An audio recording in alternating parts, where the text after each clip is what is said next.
key to authentic golden era hip-hop is the slicing and resequencing of sampled riffs using a drum pad sampler. Instead of dusting off a battered MPC, we'll be using Ableton Live 9's drum rack with a MIDI keyboard for this walkthrough, but you can apply the skills we'll cover to any drum pad sampler. Start by importing break.wav from the tutorial files folder into a 95 BPM project. First up, we'll import a horn sample for further slicing. Grab hornloop.wav from the tutorial files folder. Live 9's automatic slicing is usually pretty accurate, but as our sample doesn't have distinctive transients, we'll dictate slices manually by adding a warp marker to the start of every note.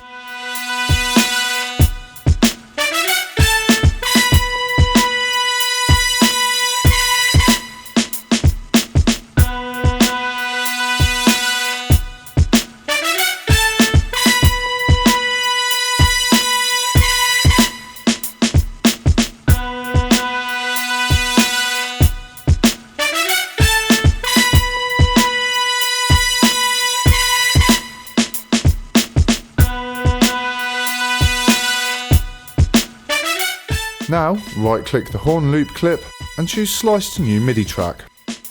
In the Slice to New MIDI Track dialog box, pull down the top menu and select Warp Marker. This will slice our sample according to the markers we've just laid down. Next, disable Preserved Warp Timing as we'll be playing our own riff from the sampled loop. After hitting OK, our loop will now be sliced into 9 parts, ready to be replayed into a new riff. Delete the horn loop audio clip to keep things tidy.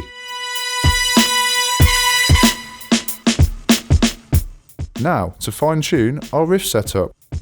Duplicate slices 1 and 6 onto blank pads in the drum rack. Double-click on the copied pads and pitch them down to -3 semitones via simplest Control tab.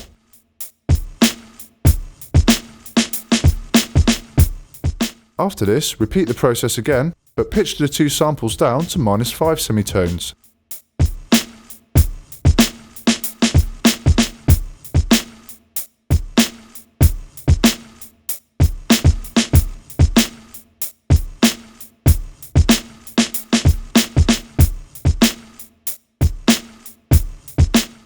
Now we've sliced our sample, we'll record in a riff using a MIDI keyboard. Delete the MIDI clip from the horn loop channel,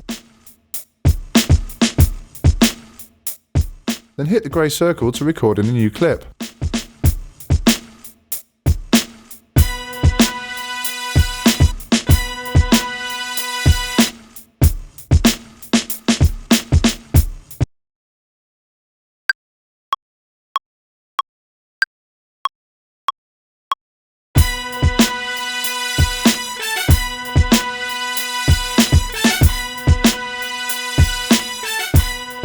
We've layered 2 slices to make a sustained riff.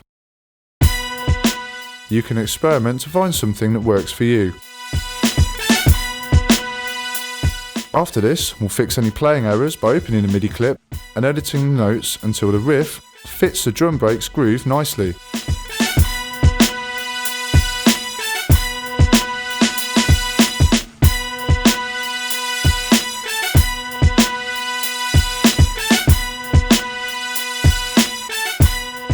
Finally, we'll create a variation of our riff to use as a flourish at the end of 8 bars. Change the MIDI clip's length to 8 bars, then duplicate the notes from bars 1 to 3 across to bars 5 to 7.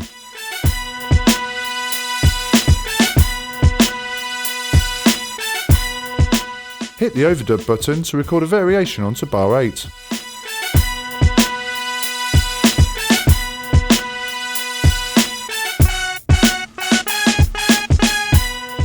After recording, edit the notes manually to fix playing errors without strictly quantizing them, giving the part a live feel.